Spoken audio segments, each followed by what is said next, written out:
yun. So ayos na po. Opo, ayos po yun. Ano pong sabi niya bago siya na, yun po ba nabawi niya na naayos niyo?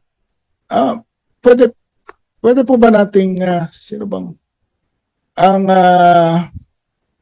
Kasi boss, kayo yung ano, kumaga last touch. Kayo yung last touch eh. Tama po yan. Anyway po, nandito po yung aming representative po ng Mindanao projects, ano po, yung overall projects namin sa Mindanao. Si Ma'am Salome, baka pwede po natin, kasi sila po yung nag-validate noong project dati. Bilisan po natin, baka 3 minutes na lang ako. Dapat Actually, Senator Padilla, ikaw lang ang nag-reserve, kaya mas pwedeng i-extend yung inyong 10 minutes. Salome, magandang ano po sa inyo hapon. Pwede niyo po bang bigyan kami ng kaliwanagan dito? Dahil sa Mindanao po ito nangyayari. Alam niyo naman po na lugar ko din po yan. Good afternoon po, Honorable Chairperson and Honorable Senator Robin Padilla. I am Salome Naragas Layasan. I am one after we received the memorandum from Administrator Eduardo E.D. Chigilian. The team composing of technical engineers from the Mindanao regions, Region 9, 11, 12, 13, and from the central office, proceeded immediately to the Maging Communal Irrigation Project. From there, Ma'am, sorry po, saan po ito lugar sa Mindanao? sa Lanao del Sur po ba ito? Lanao Sur po ng Maging. So, nag-walk through kaagad kami papuntang dam. From there, sa dam, nakikita namin upstream of the dam, may tubig and flowing towards the intake. Yung intake papunta ng main canal in full capacity. So therefore, another thing, nakikita po namin na yung physical structure ng dam ay in place. The components, the parts of the dam, andoon po. So, the team concluded that the dam is operational po. And pagkatapos doon, we proceeded, nag-walk through din kami sa main canal up to the lateral A canal and lateral B canal. Nakikita po namin that the structure ay in place and water is flowing, conveying the, nagko-convey po yung canals ng eksaktong tubig. So yung pong pinakita niyang picture na wasak, gawa na po ngayon. Opo, lahat. Hindi namin nakikita yung mga pictures na nasa social media which questions the integrity of the project. Yun po, sir. In fact, we have farmers na gumagamit na po ng tubig, nagtatanim na po. So yun, the Maging Communal Irrigation Project is operational. Yun lang po ba ang kanyang sinasabi na nagkaroon ng anomalya doon po sa inyong ahensya? Yun lang po? Wala na po bang ibang siyang tinuro pa? Meron pa po yung ating Ditsaan Ramain National Irrigation System, particularly yung Water Masters Quarter, na nasisira nung nakita namin, pinuntahan namin, nakikita yung door at saka yung electrical lang po. With the permission of Senator Padilla, tama ba ito yung posted sa kaliwa? Ibig sabihin, pinost nung naging biktima.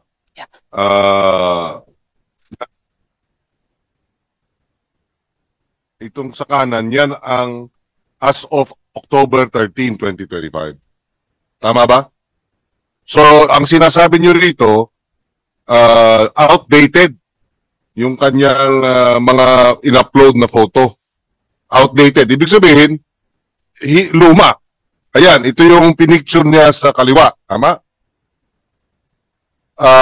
At base doon sa in-encircle nyo, yun yung puno, naroon yung tower sa kaliwa. Ngayon, andito yung puno, andito yung tower sa kanan, at yan na yung kanal.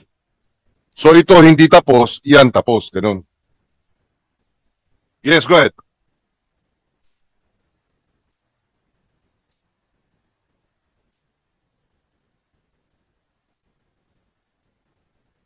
Natabunan po yung kanal.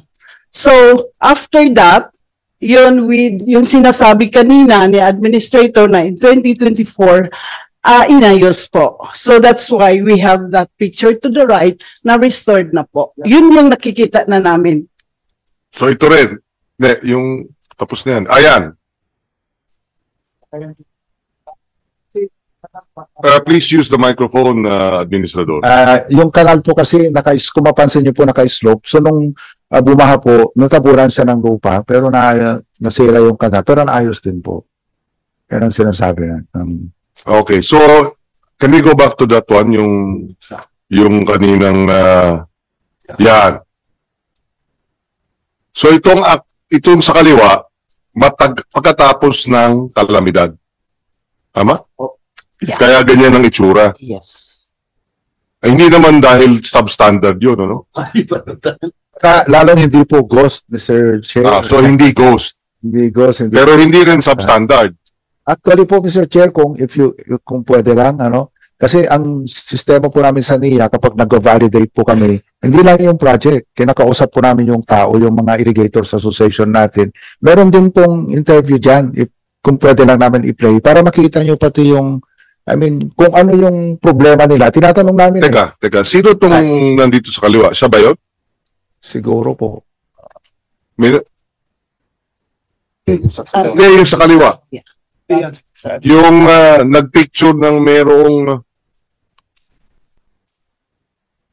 Kasi siya nag-post niyan. Hindi natin alam kung siya yan. Pero siya nag-post niyan. At ang kanyang... ba't nawala? Anyway, pakibalik. At ang sinasabi niya dyan sa post niya doon sa kaliwa, hindi kompleto, hindi ayos. Pero nung as of October 13, pinakita ninyo ulit sa pangalawang picture na tapos at gumagana. Kasi namatay siya o pinatay siya October 10. So itong pag-check nyo, 3 days later. I have to say po, Mr. Chair, pag kami natatanggap kami mga report, kahit sa social media lang, nagpa-validate po kami. So may mga validation po kami per region. Kaya lang dito sa case na ito, hindi namin ginamit yung region kasi nga gusto namin malaman yung katotohanan. So kung napansin nyo po, lahat ng regions doon may team, may pinadalang team. Puwera po yung... Jacob, isang membro ng Maging Lanao del Sur Proper FIA Association. Kung namin na itong irrigation ay na-implement dito sa aming lugar dahil malaking tulong po ito sa aming mga magsasaka. Lalo na sa aming mga palayan. Kung dati po ay nakakapagtanim lang kami ng isa sa isang taon, ngayon po ay nagagawa na namin 3 dahil po dito sa irrigation na to at naging pasasalamat namin sa National Irrigation Association. Regarding po dito sa irrigation, sa ating may maintenance po dito, nagtutulungan po yung Jude po yung NIA at saka kami mga association member na nagtutulungan sa kanila po yung materials at sa amin po yung service. Kami po yung gumagawa sa kanila ng gagaling materials para may saayos tong irrigation na ito.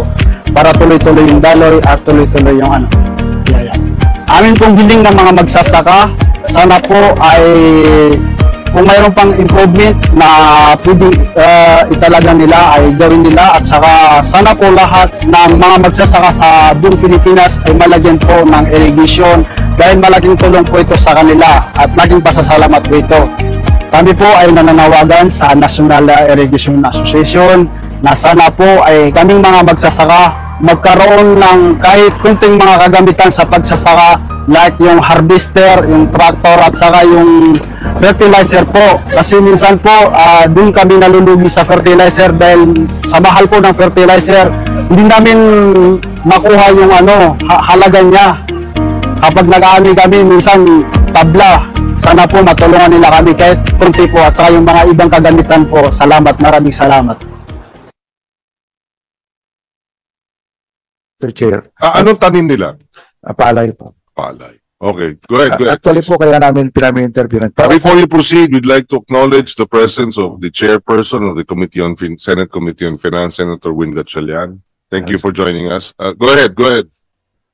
Actually po, pag nag-interview kami ng mga IAs po, para rin malaman kung ano talaga yung kailangan nila, yung actual na kailangan. And usually po, of course, yung additional sa irrigation nila and yung ating mga farm inputs, yung mga yun po yung Chairman, mabalik lang tayo. Yes, go ahead, go ahead. Sa napatay. So masasabi niyo po talaga na sa inyo pong ahensya wala pong nangyaring anomalya.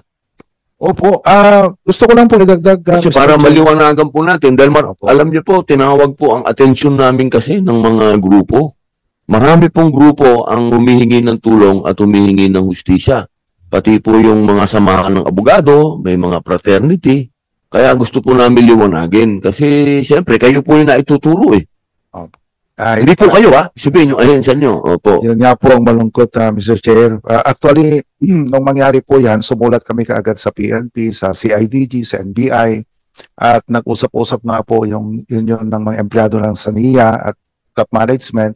Nag-offer po tayo ng reward para po sa kung sino makapag-provide ng information, ano po, reward, nag-offer kami ng reward money. Pero kung pagdating po sa implementation ng project, Mr. Chair, is that ang masasabi ko po, iba ang sistema ng NIA. Alam po ng ating gagalang-galang na chairman yan. Kasi po sa NIA po, pagka magsisimula pa lang ng project, kasama na po namin yung may mga irrigators association. Sa pirmahan pa lang po ng kontrata, nandyan na sila. Meron pa po kami tinatawag na pre-construction conference, na kung saan ina-explain ng NIA sa ating IAs, sa municipal agriculturist, at sa municipal engineer, yung scope of works. At mahigpit po ang tagubili namin sa NIA na yung 70% ng workforce doon ay dapat IAs po. Dahil ang aming mindset, kapag ka ang nagkatrabaho doon ay may sense of ownership, ay ipagmamalasakit po nila. Hindi lamang po yon, kasama rin po sila sa inspection at sa acceptance po ng project. Malabo po na magkaroon ng dahil sila po mismo ang kasama nagtatrabaho. Meron po ba kayong suspect? Well, kami again, tinignan ko nga po yung Sino po tinitingnan? Andito ba ba? Mr. Chair, isasubmit namin sa inyo yung kanyang post. Ano po, ang dami kasi lahat ng ahensya, lahat ng agency. Pag sinabi mong lahat, anong lahat? I mean, Senate, Congress, DPWH, DOH, lahat po may po na po si Kyle. Kaya po nalulungkot kami at kami nga po yung ituturo. Although, tumutulong naman po kami at lahat naman po ng kooperasyon sa PNP at saka sa NBI binibigay naman natin para ma-resolve din po yung kaso. Base dun sa informasyon ng PNP, parang siya, di ba? Lumalabas hired assassins kasi riding in tandem ata, no? Ang pumatay sa kanya. Yung incident report sa Cagayan de Oro, no? So, well, kung ganun nga, di ibig sabihin merong masalikod na talagang tiniyak na yun, no? May nagbayad para gawin ito. In other words, meron talaga siyang kabangga, no? Kaya nga yun ang tinatanong natin at isa sa mga news reports yun na nga, corruption sa NIA ang posibleng anggulo, no? Yun kaya nga nais nating ma-clarify ito. Mr. Chair, gusto ko pong ulitin, na yung kanyang tinutukoy ng mga projects ay projects ng previous administration. Sila ang nagpundo, sila ang nagpabid, natapos nga sa previous administration, kaya nga, bakit naman kami masasaktan? Kami naman po ay nag-imbestiga. Napatay sa administrasyon mo eh. Huwag mo na ituro yung dating administrasyon, ba? Hindi, yung mang tugtugin na yan. What we sir, is that sino ba yung taga Mindanao na mo dito? Region 10. Region 10. What is your name, sir?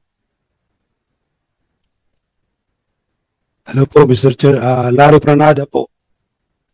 Sir, ano ba ang balita dyan? Wala ka bang naaamoy dun? Sa ngayon po, under investigation po